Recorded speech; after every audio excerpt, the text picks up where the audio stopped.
সালমান ভাই বলছিল আমার যে মনসুর নারী জাত মা বোনের জাত, ইজ্জত করবি, সম্মান করবি, বিশ্বাস করবি না। ভাবি বেডরুমেতে দৌড় দিয়া ওয়াশরুমের দিকে ঢুকে গেছে। একটা সুতা ছিল না গায়ে। কোন দুঃখে সে সুসাইড করবে আমার এটা বোঝা না গে। আমার জীবনের বিনিময় হইল সালমান ভাই।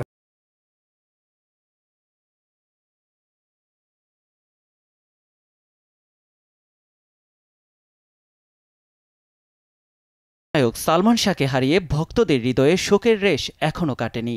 ১৯৯৬ সালে রহস্যজনকভাবে মৃত্যুবরণ করেন সালমান শাহ।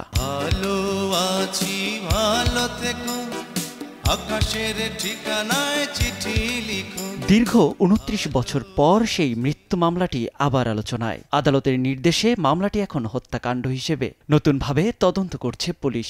এর মাঝেই সময় সংবাদকে চাঞ্চল্যকর তথ্য দিয়েছেন সালমান শাহের সহকারী মনসুর আলী। সালমান ভাই বলছিল আমার যে মনসুর নারী জাত মা বোনের জাত, ইজ্জত করবি, সম্মান করবি, বিশ্বাস করবি না। ভাবি বেডরুমেতে দৌড় দিয়া ওয়াশরুমের দিকে ঢুকে গেছে। ওয়াশরুমের ঢুকে এমনি উকি মারছে, কিরে বাসায় আসছিস কেন? আমি ভাবি ভাই পিট টেবিলটার জন্য পাড়েছে। ড্রেসিং রুমে যা, ওয়ার্ডরোব খুলে দেখো ডরকের ভিতরে আসেনি। তো ভাবি যখন বেডরুমের থেকে ওয়াশরুমের দিকে দৌড় দিছে, একটা সুতা ছিল না গায়ে। তো আমি লিফট দিয়ে নিচে নামতেছি আর চিন্তা করতেছি যে ভাই বাসায় নেই, ভাবি পুরো খালি গায়ে, কারণটা কি?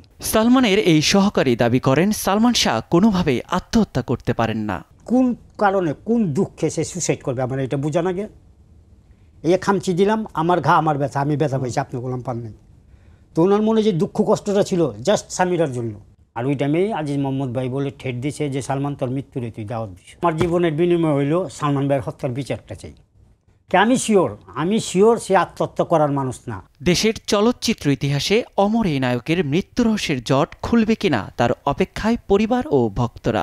তোমায় পেয়ে পৃথিবী পেয়েছি, আমি পেয়েছি। নিয়াত শুভ, সময় সংবাদ, ঢাকা।